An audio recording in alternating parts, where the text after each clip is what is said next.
Selamat pagi semuanya. Apa kabarnya Bapak Ibu? Baik, walaupun cuaca tidak cerah, mendung, tapi kita tetap semangat ya hari ini ya untuk menerima hasil ya kerja keras anak-anak kita. Nah, saya mengucapkan terima kasih kepada Bapak Ibu sekalian yang sudah bersedia datang dan hadir bersama-sama di tempat ini untuk mengikuti kegiatan yang ada. Bukan tanpa alasan kita di sini.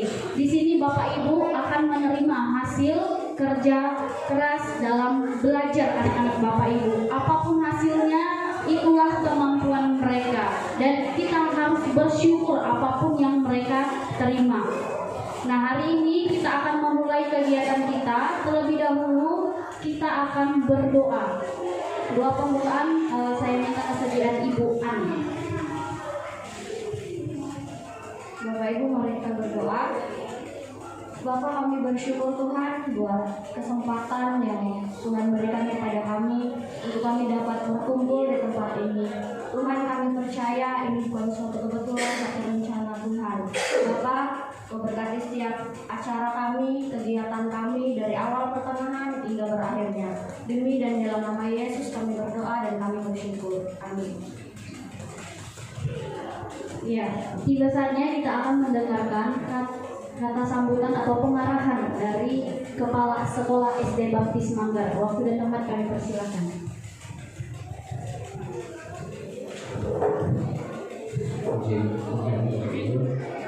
Selamat pagi, salam sejahtera buat kita sekalian.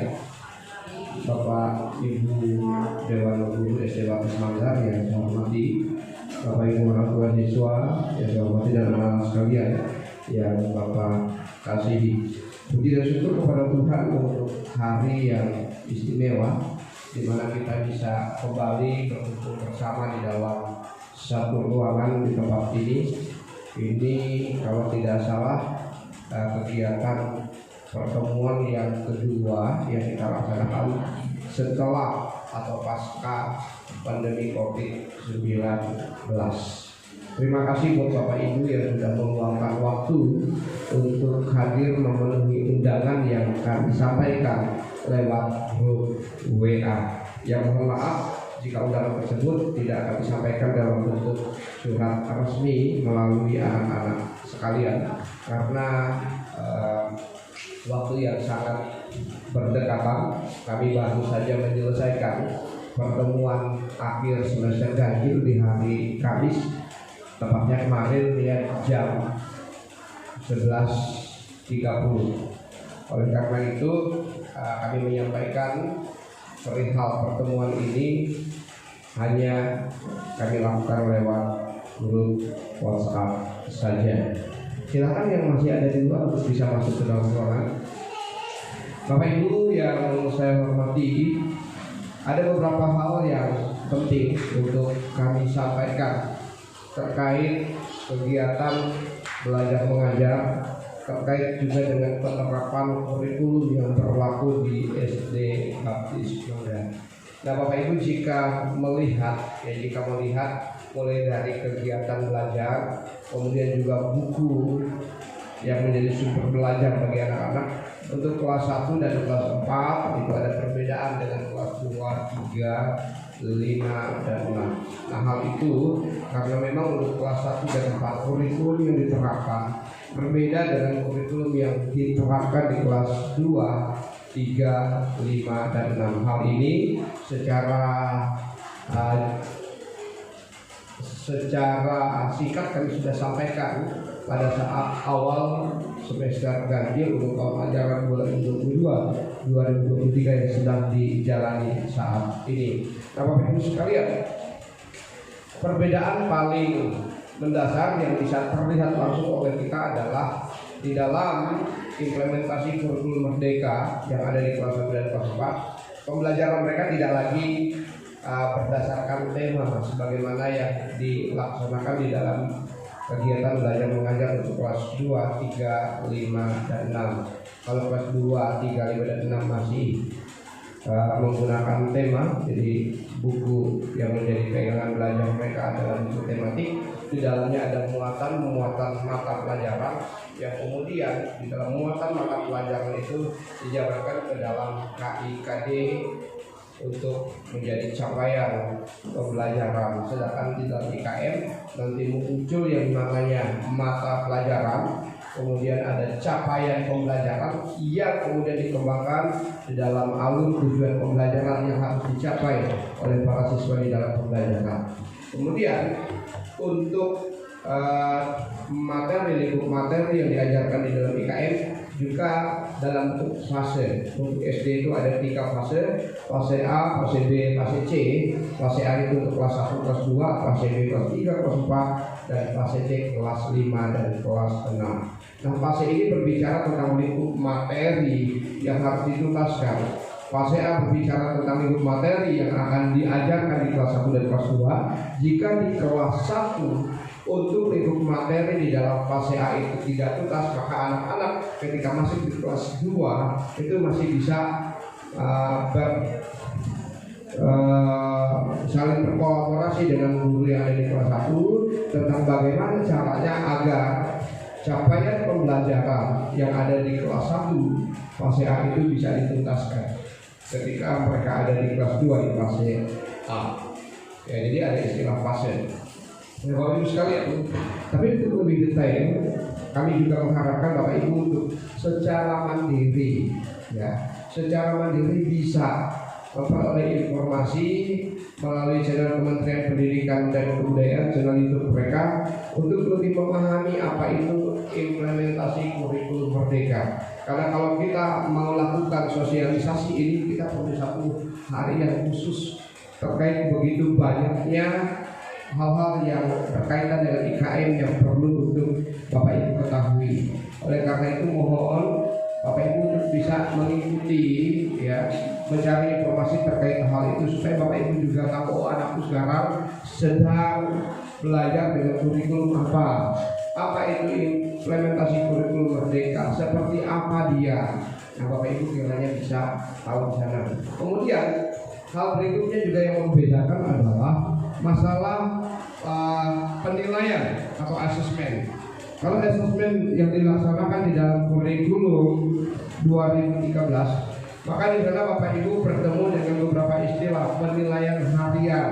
Ya, penilaian harian yang dilaksanakan setiap 1 subtema selesai atau setiap pembelajaran 1 sampai 6 selesai, maka berikutnya ada yang namanya penilaian harian. Penilaian harian bisa dilakukan dengan berbagai cara, tidak selalu dengan tertulis dengan model soal pilihan ganda, isian atau esai, tapi juga melalui model-model penilaian yang lain yang bisa diterapkan oleh guru. Kemudian di dalam kurikulum merdeka tidak ada istilah penilaian harian. Yang ada adalah penilaian formatif dan penilaian sumatif. Penilaian formatif itu berbicara tentang penilaian yang dilaksanakan dalam proses pembelajaran, di mana guru melihat keaktifan, guru melihat perkembangan, guru melihat bagaimana anak-anak bisa saling berkolaborasi satu dengan yang lain untuk memecahkan masalah yang diperhadapkan kepada diri mereka, bagaimana sikap mereka. Nah, itu berkaitan dengan penilaian formatif. Sedangkan penilaian sumatif itu berbicara tentang penilaian terhadap lingkup materi yang disampaikan kepada mereka. Jadi setiap 1 lingkup materi selesai, maka dilaksanakan penilaian sumatif lingkup materi atau PSLM. Lalu selain PSLM ada namanya penilaian sumatif akhir semester PSAS, seperti yang dilaksanakan beberapa waktu yang lalu. Sedangkan untuk yang K13 penilaian akhir semester, bukan ulangan akhir semester. Nah, itu istilah-istilah yang cukup mendasar yang membedakan antara kelas ini ternyata sudah melaksanakan kurikulum 2013, ini melaksanakan kurikulum merdeka.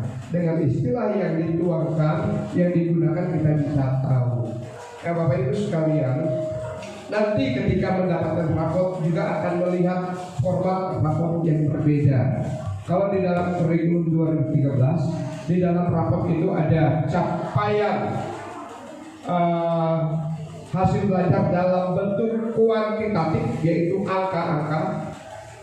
Lalu kemudian ada juga dalam bentuk kualitatif, yang grade A, B, C atau D. Lalu ada deskripsi, baik itu deskripsi penilaian pengetahuan KI 3 maupun deskripsi terhadap penilaian keterampilan KI 4. Ya. Sedangkan di dalam laporan hasil belajar untuk raport dari kurikulum Merdeka, yang ada nanti yang pertama itu adalah bagian 6 mata pelajaran, lalu capaian atau hasil belajar dalam bentuk kuantitatif, angka, ya, angka dengan rentang puluhan 10 sampai 100, lalu deskripsi terhadap capaian tujuan pembelajaran. Jadi tidak ada lagi penilaian pengetahuan, tidak ada lagi penilaian keterampilan, atau tidak ada lagi bagian kolom deskripsi terhadap penilaian pengetahuan maupun deskripsi terhadap penilaian keterampilan. Yang ada hanya deskripsi terhadap capaian dari tujuan pembelajaran, ya, yang dicapai oleh anak-anak kita. Jadi dari raport juga Bapak Ibu bisa melihat ada perbedaan. Nah, namun apapun bentuk kurikulum yang diterapkan tentu punya tujuan yang baik. Di masyarakat mungkin Bapak Ibu mendengar bahwa ganti menteri, ganti kurikulum, tapi sebenarnya hal itu tidaklah terlalu tepat. Kurikulum itu sifatnya dinamis dan harus bisa berubah. Karena kalau kurikulum pembelajaran tidak berubah, kurikulum pendidikan tidak berubah, maka apa yang terjadi? Pendidikan itu akan ketinggalan zaman. Ketika ketinggalan zaman, apa yang terjadi? Anak-anak kita, yang manusia Indonesia tentu tidak dapat bersaing secara global dengan dunia internasional. Yang saat ini jarak sudah tidak bisa lagi antara satu dengan yang lain terpisah. Meskipun secara letak geografis secara astronomis terpisah satu dengan yang lain, tetapi untuk konektivitasnya sudah tidak ada lagi batasan. Ya, dalam sekejap satu negara dengan negara yang lain bisa berhubungan melalui teknologi. Kita juga bisa lakukan demikian. Ini artinya apa? Ini artinya sudah hampir tidak ada batasan ruang, hampir tidak ada batasan waktu antara satu dengan yang lain. Oleh karena ini, kurikulum pendidikan perlu melihat hal-hal seperti itu sehingga ada pembaharuan agar tidak terjadi yang namanya ketertinggalan. Nah, Bapak Ibu sekalian, sekedar informasi, SD Baptis Manggar berdasarkan keputusan yang ditetapkan oleh Dinas Pendidikan Kabupaten Belitung Timur di tahun 2023 menjadi salah satu sekolah piloting dari 15 sekolah yang ditetapkan, ya, di Kecamatan Manggar atau wilayah Kecamatan Manggar. Ada 31 sekolah, 15 diantaranya termasuk SD Baptis Manggar itu ditetapkan untuk menjadi piloting sekolah yang melaksanakan pembelajaran digital. Ya, pembelajaran digital bekerja sama dengan PT SL Indonesia dengan platform Jelajah Ilmu. Seperti apa kami juga belum tahu. Ya, akan bagaimana bentuknya kami juga belum tahu. Tetapi ini adalah hal yang baik yang kami sampaikan terlebih dahulu saat ini, sehingga nanti pada saat di tahun 2023 hal itu dilaksanakan, Bapak Ibu sudah mendapatkan informasi ini. Nah, pembelajaran digital tidak selalu berbicara bahwa setiap anak harus mempunyai device, ya, atau gadget atau perangkat komputer, tidak harus. Kalau ada puji Tuhan, itu akan sangat membantu. Tapi kalau tidak, model pembelajaran yang tadi lebih banyak menggunakan mungkin papan tulis, media papan tulisnya akan berganti dengan media yang lain, sehingga pembelajaran itu bisa lebih menarik, ya, bisa lebih menyenangkan, dan tentu dengan apa yang didengar lalu dilihat, itu akan membuat informasi yang disampaikan atau pengetahuan disampaikan bisa lebih besar porsinya dipahami oleh anak-anak. Ya. Itu tujuannya. Nah, tetapi sekilas jika nanti benar di tahun 2023 informasi dan dinas pendidikan ini kita laksanakan, ini akan sangat membantu. Apa itu? Yang pertama, Bapak Ibu bisa mengetahui anak-anak yang ada di kelas 3, 4, dan 5, karena sekarangnya kelas 3, 4, dan 5, pembelajaran mereka sudah sampai di mana saat ini. Bapak Ibu bisa lihat di notifikasi akun yang dimiliki oleh orang tua. Lalu ketika ada penugasan, nanti sudah less paper, ya, tidak lagi selalu tugasnya dalam bentuk kertas begini. Anak-anak mengerjakan, kemudian guru menyampaikan, siswa mengumpulkan. Orang tua juga akan mendapatkan notifikasi ketika ada tugas. Demikian juga ketika ada tindak lanjut atau follow up dari guru terhadap tugas yang diberikan, tugas yang disampaikan oleh siswa juga ada notifikasi. Seperti apa perkembangan belajar anak-anak juga akan ada di sana di dalam platform Jelajah Ilmu yang merupakan salah satu platform pengembangan DPTSR Indonesia.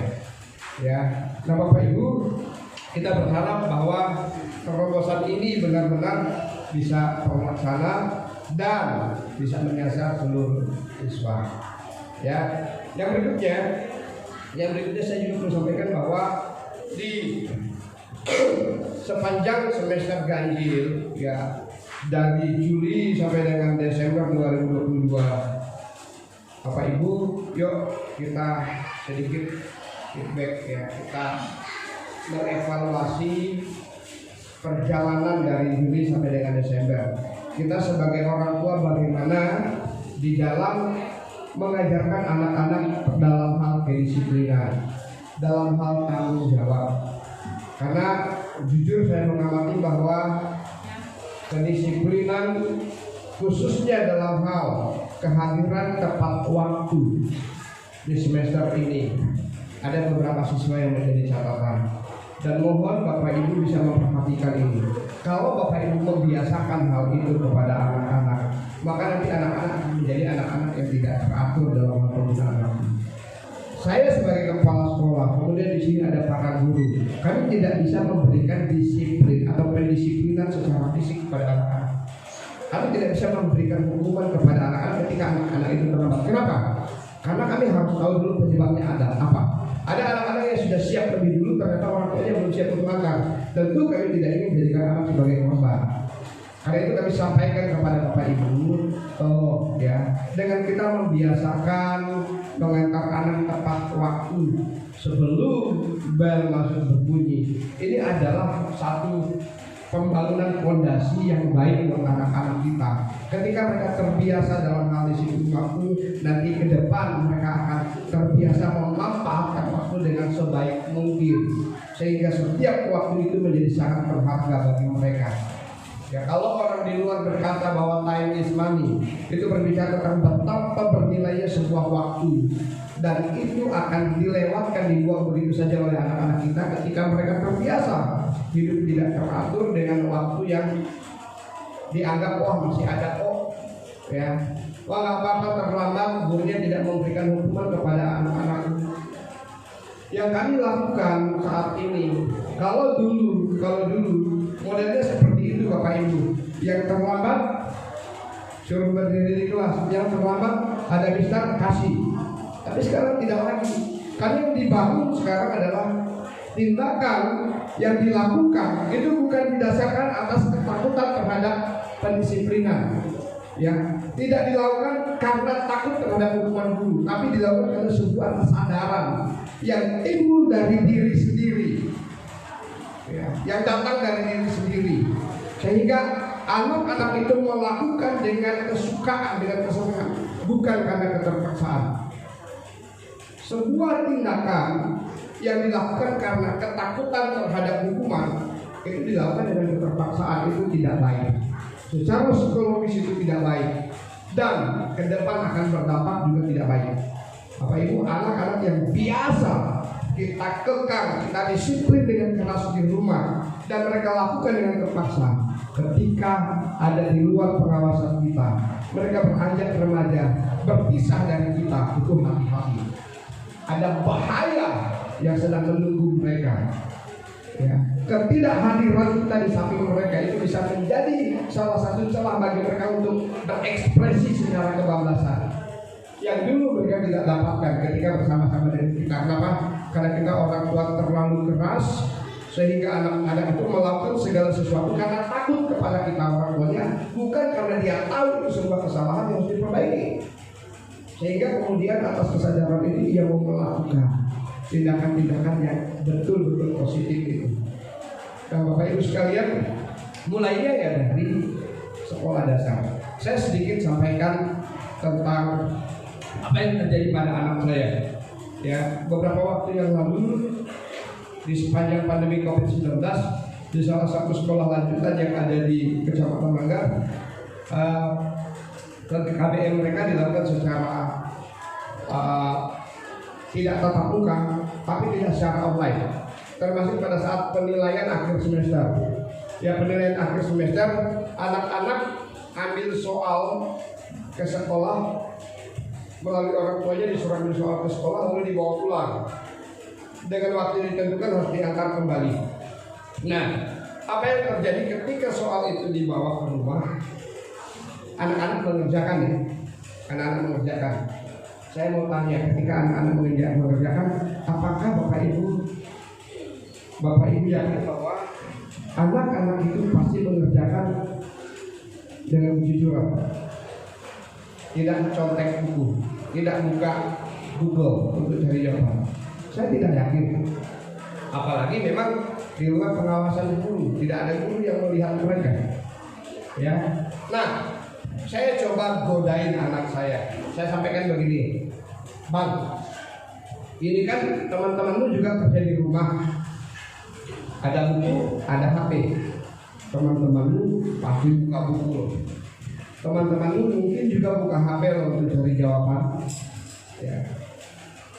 Dan nilai mereka pasti akan bagus-bagus karena mereka cari jawabannya di buku dan juga mungkin menggunakan internet. Coba abang juga begitu deh. Ini buku kan lengkap nih, pakai buku yang ada. Ya, kalau nggak ada di buku supaya cepat coba pakai Google. Bapak Ibu, apa yang terjadi? Ya, katakan begini, papi ini orang tua bukan ngajarin yang baik-baik. Bukan ngajarin yang baik-baik, itu dosa papi. Jadi bukunya itu dipinggirkan, HP-nya dimatikan. Dia kerja. Nah, ini membuat saya sebagai orang tua terharu. Nilai itu bukan sesuatu yang segala-galanya bagi siswa. Nilai itu bisa dicapai oleh siapa saja. Tapi pertanyaannya, ketika anak Bapak Ibu dapat nilai tinggi, nilai 100, apakah pengetahuan yang ada di otak mereka setara dengan nilai 100 yang mereka miliki?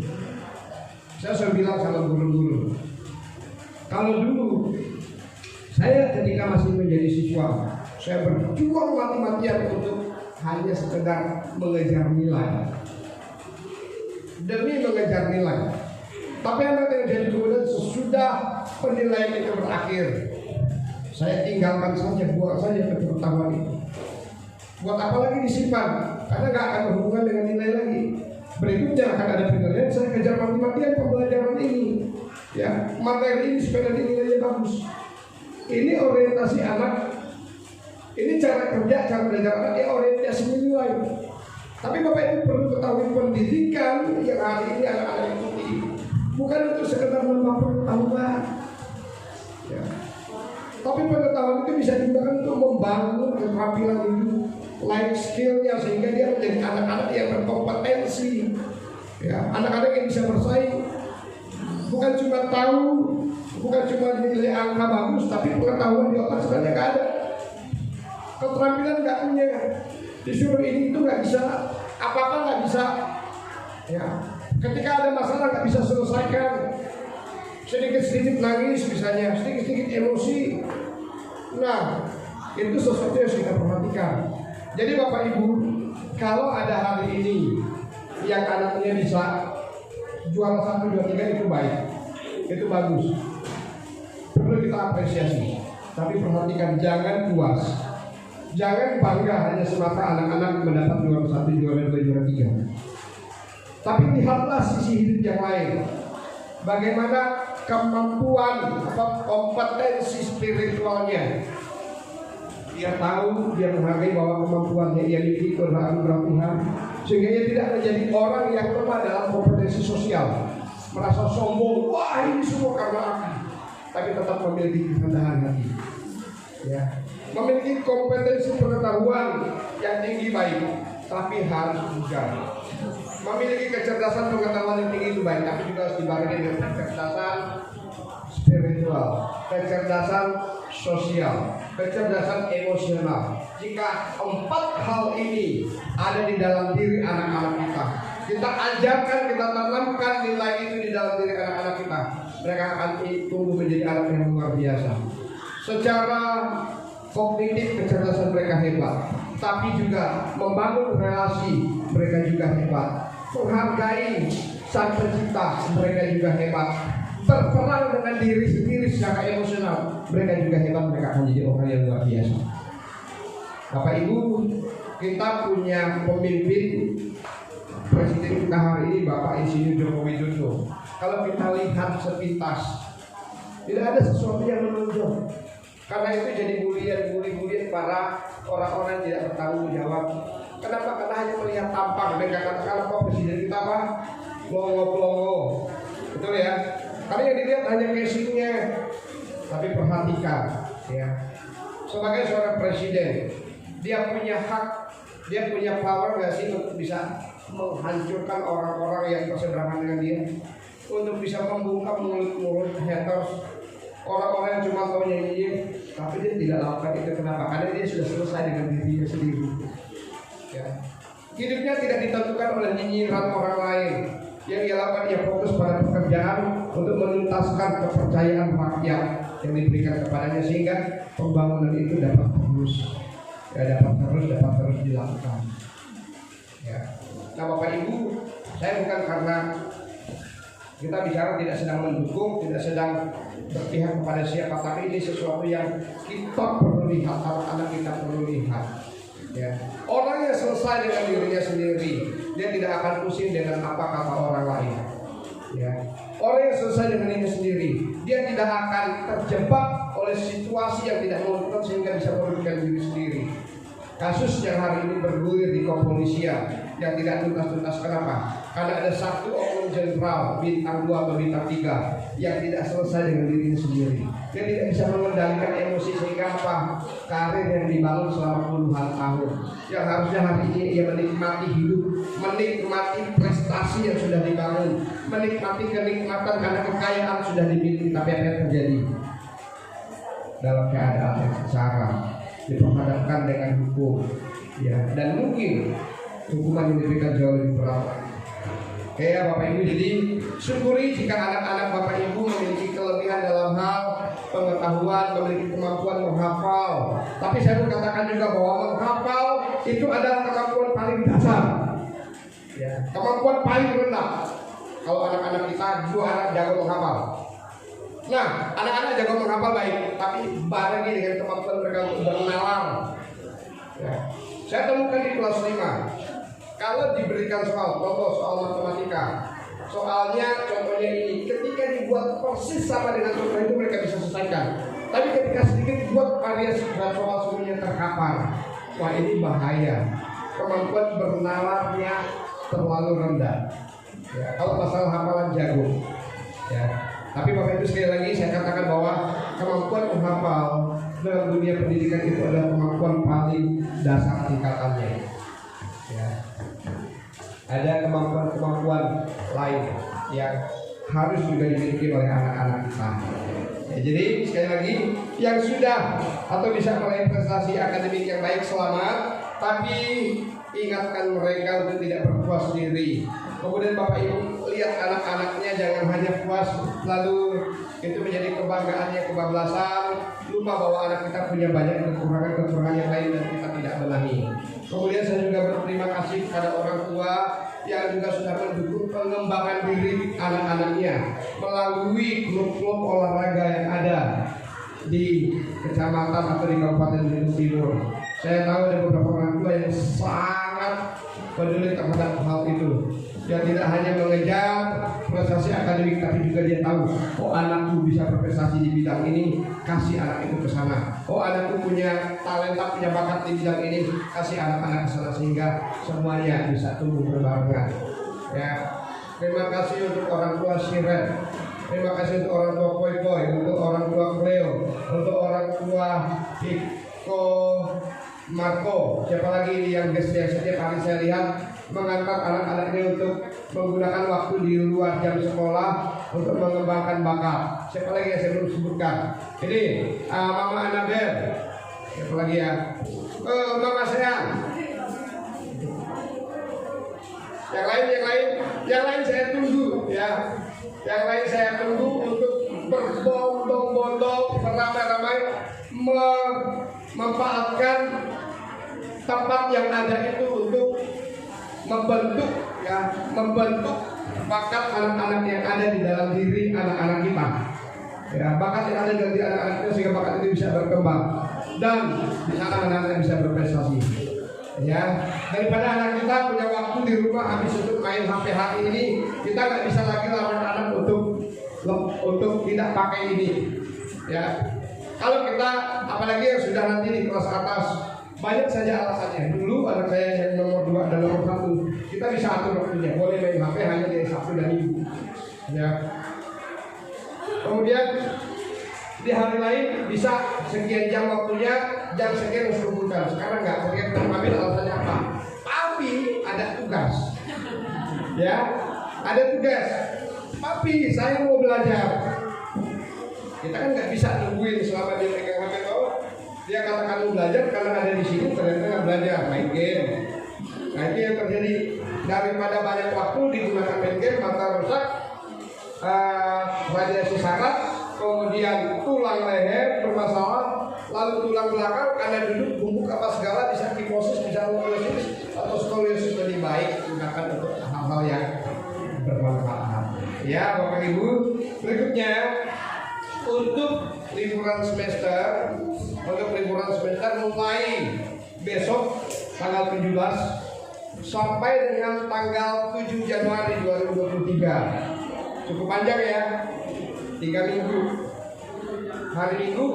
Hari Senin tanggal 9, saya harapkan dengan sangat anak-anak semua sudah diantar kembali masuk ke sekolah. Ya, masuk ke sekolah. Jika ada di antara Bapak Ibu yang liburan keluar bersama anak-anak, ya aturlah waktu supaya tanggal 9 anak-anak sudah bisa masuk. Terkecuali maaf, tapi saya harap ini tidak terjadi dan kita semua tidak inginkan. Ada kejadian sifatnya insidentil yang kita tidak bisa prediksi terjadi mungkin. Jika itu terjadi pada kita, komunikasikan, sampaikan. Tapi semoga tidak ya. Semoga jangan sampai terjadi seperti itu. Jadi berikutnya yang paling terakhir sebelum saya sampaikan ke teman juara, Bapak Ibu jangan takut untuk mengutarakan segala gundah-gulana di hati terkait anak-anak dalam belajar. Ya. Jika Bapak Ibu merasa ada sesuatu yang tidak puas, rasanya ada sesuatu yang salah, yuk datang ke sekolah. WA saya, Pak, saya mau bertemu. Pak, saya ada sesuatu yang ingin dibicarakan dengan wali kelas. Nanti saya akan atur waktu untuk pertemukan. Bapak Ibu, jangan beranggapan bahwa kami semua yang ada di sini adalah orang-orang yang serba bisa, orang-orang yang hebat. Kita orang sama. Kita sama-sama belajar, kami juga belajar. Ya, jangan ketahui mereka kan sudah lulus sekolahnya. Ya, mereka sudah lebih tinggi sekolahnya, mereka pasti lebih hebat dari kita. Tidak. Ini belajar itu long life education, ya pendidikan sepanjang hayat. Kita berhentinya nanti ketika Tuhan sudah panggil. Selagi kita bernapas, selagi itulah kita belajar. Kami masih belajar. yang hari ini teman-teman guru juga harus ajarkan kepada anak-anak juga sesuatu yang baru bagi mereka, sehingga karena sesuatu yang baru bisa saja terjadi di sana ada kekurangan-kekurangan yang Bapak Ibu lebih tahu, tapi terlewatkan oleh guru-guru yang kita bicara. Ya, kita bicara dari hati ke hati, kita saling membangun. Ketika ada sesuatu yang miskomunikasi, mari kita luruskan sehingga tidak merugikan kita dan merugikan anak-anak kita. Kita tahu itu salah, kita biarkan yang rugi anak-anak kita. Kita tahu itu salah, kita tidak bicarakan, kita keluar di luar, kita biar anak sekolah, anak-anak kita yang sekolah, kita merugikan diri kita. Karena ketika kita keluar apalagi di media sosial, itu belum tentu orang yang melihat itu bersimpati kepada kita, tapi sebaiknya memprovokasi kita. Kasihan, ya, status kita itu adalah cerminan dari diri kita. Di dalam Alkitab yang kami percaya, ya, setiap tindakan yang kita lakukan itu adalah berasal dari hati. Jadi kalau hati kita kotor, maka tindakan kita pasti kotor. Hati kita kotor, perkataan kita pasti kotor. Tapi kalau hati kita bersih, tindakan kita juga akan bersih dari tindakan yang kotor. Ya, jadi bangunlah hubungan yang baik dengan guru-guru. Jika ada hal-hal yang kurang pas dirasa, silakan berkomunikasi, silakan ambil waktu untuk kita bincang-bincang, ya, sehingga semuanya akan terus baik dan baik. Yang terakhir saya akan sampaikan, ya, saya akan sampaikan perolehan juara, ya, untuk anak-anak yang berprestasi secara akademik di semester 1 atau semester ganjil tahun ajaran 2022-2023. Nanti yang dipanggil namanya, yang namanya bisa berdiri di area depan, ya. Dimulai dari kelas 6.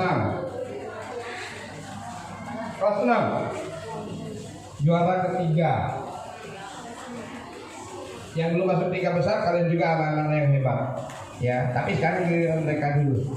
Semuanya punya peluang untuk bisa dapat di 1, 2, 3. Juara 3 dengan jumlah nilai 1719 diraih oleh Wesley Franklin Taib. Ini posisinya turun, naik atau tetap? Turun. Nah, nanti jangan turun, tapi naik ke puncak gunung lagunya, ya. Berikutnya untuk juara kedua, ini juga naik banget nih, saya tahu ini naik banget. Karena dulu waktu kelas semester genap di kelas 5 di luar 3 besar, tapi maaf kalau salah. Dengan jumlah nilai 1742 diraih oleh Gipelson Lee. Nanti mana? Mamanya kan?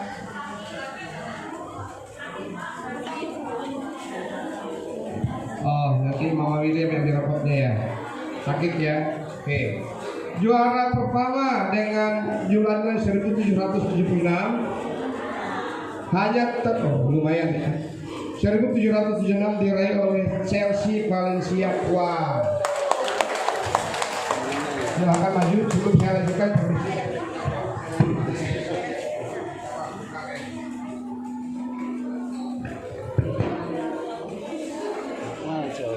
Itu Chelsea. Ya.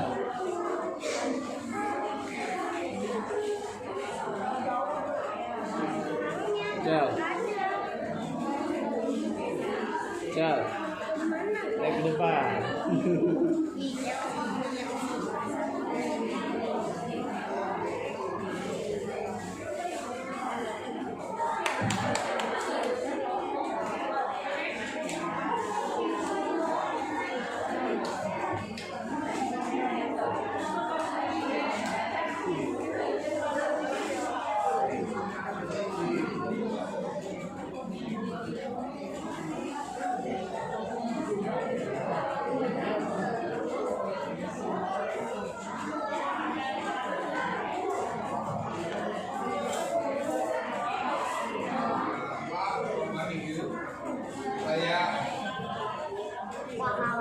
Oke, saya ulangi kembali untuk jumlah nilai.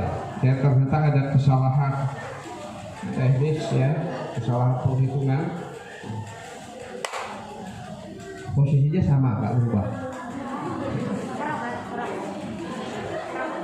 Jumlah nilai untuk Wesley 1810, Giperson 1840 dan Chelsea Valencia Kuang 1874. Selamat ya. Berikutnya yang kelas 5, yang kelas 5.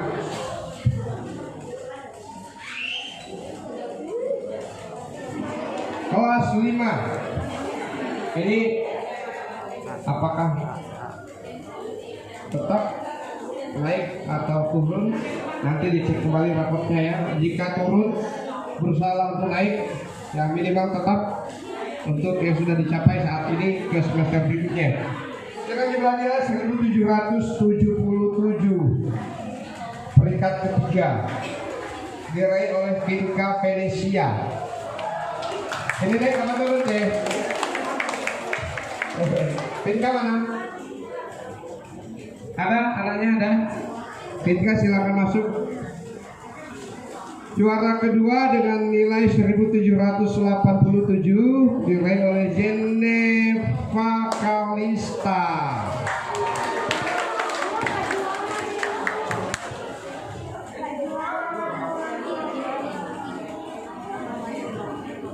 Juara pertama dengan nilai 1819 diraih oleh siapa tadi? Marco Fernando.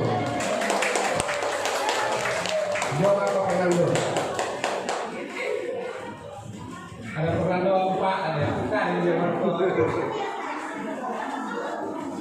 Kelas 4 dengan jumlah nilai 781. Waduh, ini kok kecil sekali. Kurikulumnya beda ya. Kalau kelas yang kurikulum 13 itu jumlah nilai pengetahuan keterampilan, jadi ada 2 kali dia porsinya. Kalau sekarang kan cuma 1 nilai dijumlahkan, nilai pengetahuan ya, jadi bukan karena nilai mereka lebih rendah daripada yang kelas 5 dan 6. Kelas 4 dengan jumlah nilai 781 diraih oleh Peggy Hen.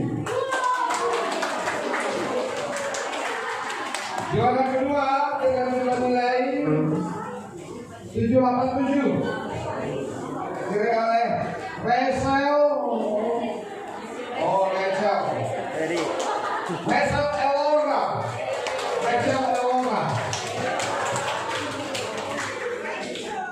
Ini memang ada susah ya, ada tapi ada res.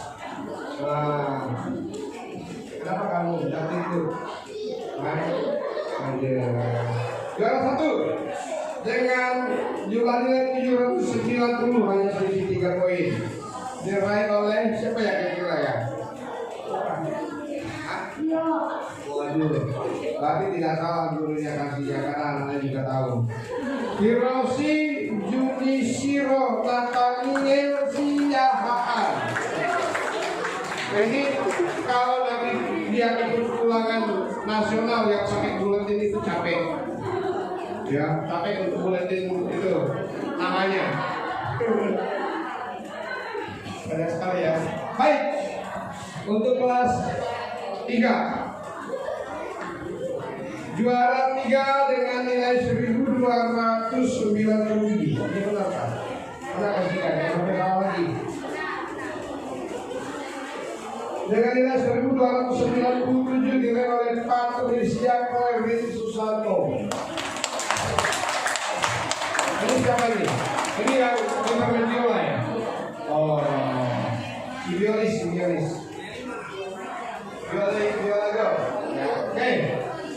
Berikutnya juara 2 dengan nilai 1329 diraih oleh kamu jadi kawan banyak teman yang besok ya. Jo Enrico Pardillo. Ini dulu lagi. Sama. Oke, juara 1 dengan nilai 1331. Juara satu mana yang juara tiga? Juara satu siapa juara satu? Menurut kamu siapa? Wah mantap ya. Sudah bisa jadi itu jadi juri. Anabel Evelyn Numan.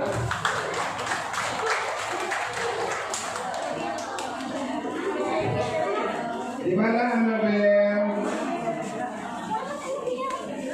Baik, kelas 2. Juara 3 1343 diraih oleh Kimberly Lim. Mana Kimberly? Juara kedua dengan nilai 1344 selisih 1 poin saja Veronica Pilia Japri Adi.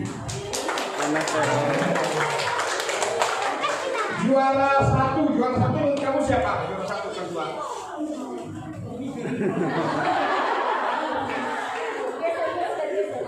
Hebat ya anak ini ya. Tidak tahu temannya yang juara satu. 1352 Joel Pico Leonardo.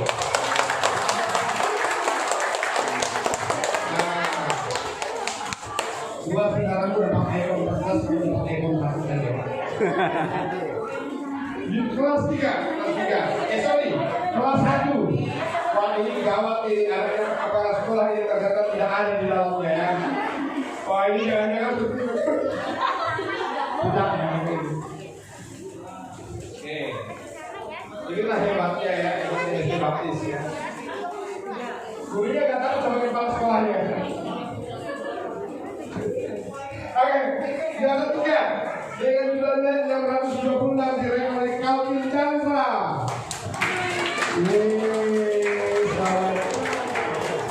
Juara kedua dengan nilai 633 diraih oleh Kenwat Evelyn Singh.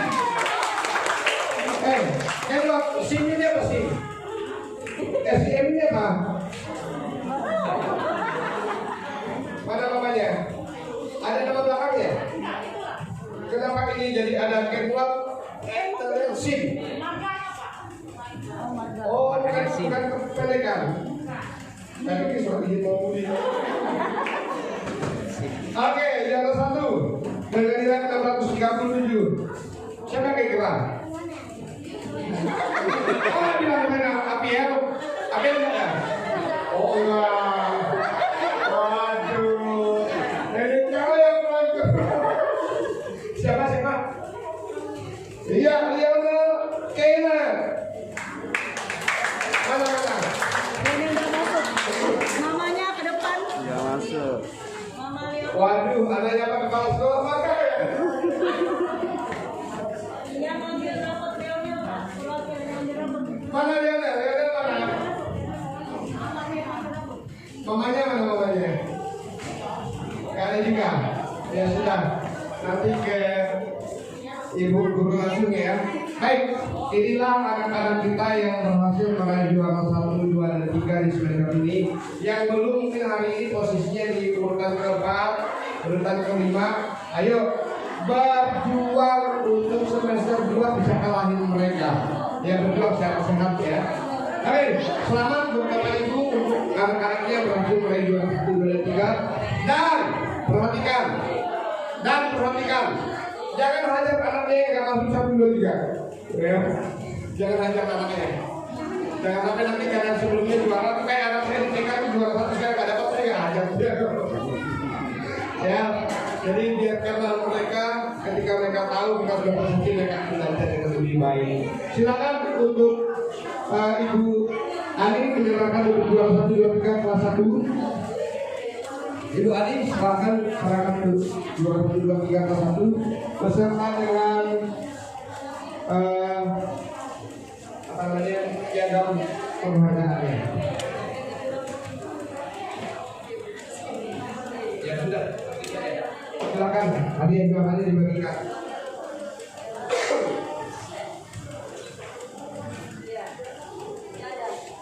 Juara 2 Kenwat. Juara yang ketiga Calvin Chandra. Baik, silakan aja untuk kelas 2 misalkan oleh Ibu Yuliani. Kelas 2 Ibu Yuliani, juara pertama Joel Pico Leonardo, juara kedua Veronica Pilia, dan juara 3 Kimberly Lim.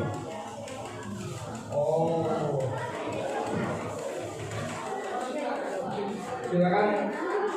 Yang kelas 2 segera. Mari dimulai.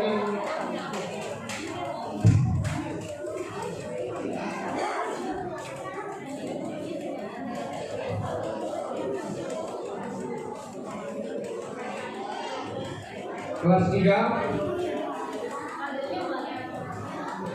Kelas 3 diserahkan oleh Ibu Yulia.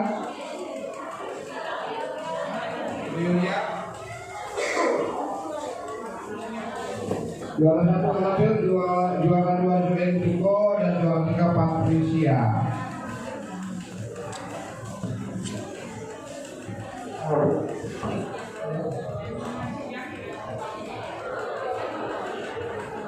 Kelas 4 Ibu Reda siap-siap kelas 4. Juara 1 Yosi, juara 2 Resa dan juara 3 Penny Mary.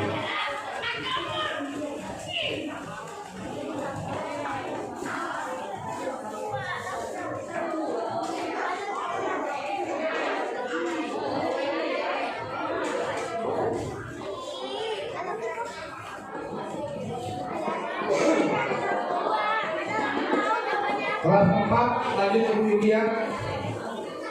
Kelas 4 lanjut Ibu Yulia. Siapa yang memegang Hiroshi, Rachel dan Mayhem.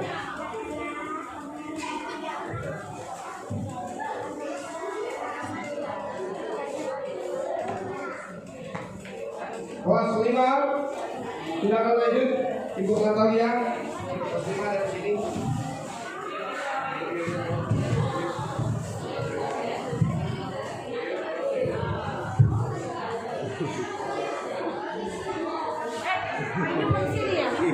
Gak apa-apa sih, gak apa-apa.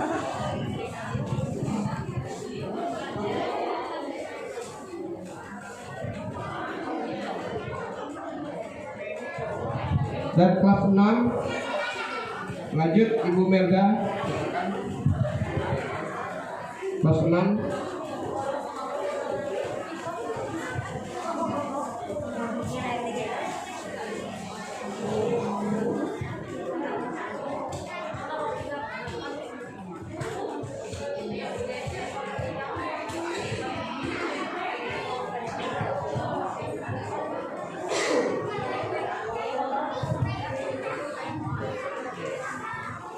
Kita berikan aplaus buat mereka. Kita berikan capaian prestasi yang sudah diraih oleh anak-anak kita di dalam prestasi belajar tingkat 1, 2, dan 3. Oke, silakan Pak Jul didokumentasikan dulu.